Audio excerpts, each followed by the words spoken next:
What if I told you that a leaked image could change the entire fate of the 2025 World Cup? What if McLaren, the team that was comfortably leading the championship, is about to lose everything due to an unforgivable technical error?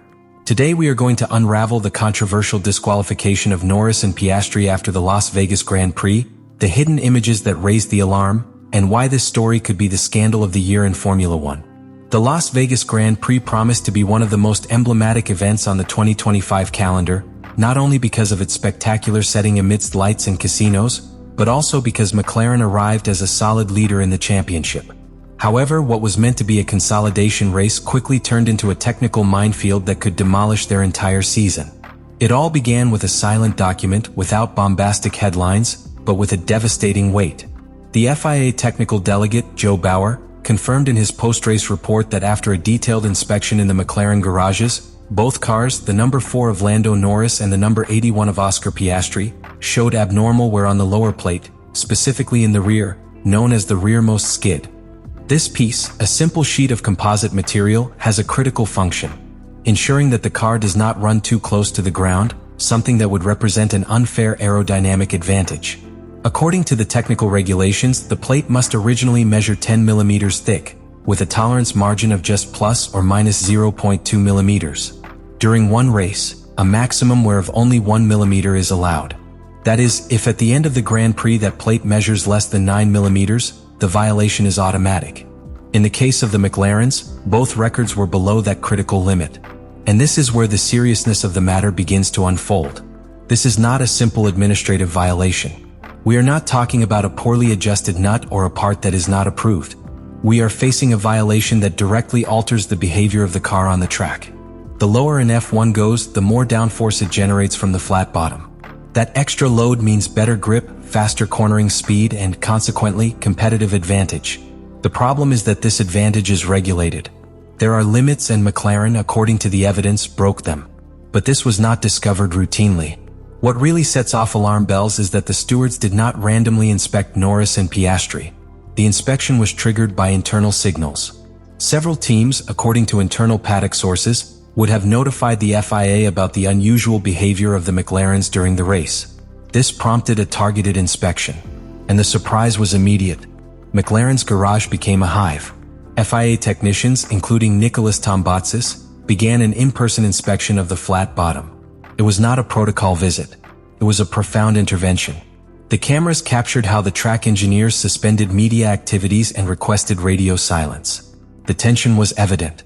There was something to hide, or something that could no longer be hidden. This was the moment where everything changed. Suspicions became evidence. And that evidence in a possible double disqualification that would put in check not only the result of the race, but the entire narrative of the championship. Because if the cars were too low, if the wear was excessive, and if there was intention or a critical omission, then McLaren had not only made a technical error, it had crossed the line of legality. In other words, chaos had begun. And there was no turning back. The tension that began after the technical inspection did not dissipate as the hours passed. On the contrary, it intensified when a series of images that until then had not been seen by the public or the media began to circulate in specialized forums and internal paddock networks. Leaked screenshots from the McLaren garage itself showed engineers manually measuring the skid blocks, while mechanics watched with rigid faces. What was supposed to be a routine checkup became an almost forensic procedure. These images, taken minutes after the race ended, showed a worrying pattern. Deep scuff marks on the flat bottom, especially in the areas most sensitive to vertical wear. Through technical extensions, several experts detected that the most worn part did not correspond to the center of the car, which could be explained by aggressive braking, but to the rear edges, indicating that the car had been running with an aggressively low inclination for a good part of the route. This wasn't just a tuning problem, it was a deliberate engineering choice. And this is where the most disconcerting factor comes in. The race strategy that Norris adopted in the final laps made no sense from a purely competitive perspective. During the final 4 laps of the Las Vegas Grand Prix, his pace dropped dramatically. From being just 6 seconds behind Verstappen, he crossed the finish line more than 20 seconds behind. During that period, radio orders were detected that were initially interpreted as a fuel conservation strategy. Norris was asked to perform what in F1 is known as lift and coast, a technique that consists of lifting the foot off the accelerator before reaching a corner to reduce speed without using the brake, thus reducing energy consumption. But when analyzing the context with the leaked images, everything indicates that this lift and coast was not a tactical decision oriented towards efficiency. It was a desperate maneuver to avoid a technical tragedy, a complete wear of the flat bottom. Reducing the general speed of the car during the last laps would have served as a palliative measure to reduce the pressure of the car against the asphalt, especially on a circuit as irregular as Las Vegas, where potholes and changes in level severely punished the lower cars. Internally, McLaren would have detected in real time that skid wear was exceeding safety parameters. This suspicion could have originated through vibration telemetry or temperature analysis in the bottom areas.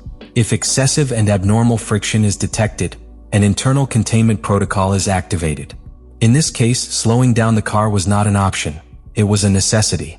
In addition, the McLaren's active suspension adjusted to be aggressive in absorbing rebounds may have inadvertently contributed to intensifying friction with the ground. And by reducing the pace, what was sought was not only to protect the fund, but also to prevent a possible disqualification from being even more flagrant. Most worryingly, this behavior suggests that the team was at least partially aware that they were operating on the edge of the regulations. And that puts the team in a complicated ethical position. Because it is one thing to break a rule without knowing it, and quite another to try to cover up the problem on the fly to reduce the consequences. The hidden images, the radio orders, the dramatic drop in performance, and the almost immediate entry of the technical inspectors into the McLaren pit are not separate pieces. They are chapters of the same story, a race against time to avoid total disaster. But perhaps it was too late, and they weren't the only ones. In Bahrain, Nico Hülkenberg suffered the same sanction for the same reason. His Haas was excluded from the final result after abnormal wear was detected in the same area. On that occasion, the controversy was minimal not because of a lack of gravity, but because the car was not fighting for podium positions or significant points. But the message was the same: there is no room for negotiation. Now, if we apply that same doctrine to the McLaren case in Las Vegas, the picture is devastating. Both cars showed critical wear. Both were inspected. And both are in clear violation of Article 3.5.9e of the technical regulations. From a legal perspective, the FIA does not have much room to maneuver without compromising its own authority. If they allowed McLaren to avoid disqualification, they would open a Pandora's box where each team could argue similar exceptions. And that is simply not going to happen. As if that were not enough, there is another key element: competitive precedent. Unlike the case of Hülkenberg, Norris and Piastri are directly involved in the fight for the Drivers' and Constructors' Championship. Lando led the table after 3 races, with Piastri in the top 4. The McLaren team was the leader by a margin. The elimination of both in Las Vegas would not only mean a huge points blow, it would literally be a twist of the script in the World Championship. In addition, McLaren's public image would suffer a serious blow. The narrative of 2025 was built on his redemption after years of drought.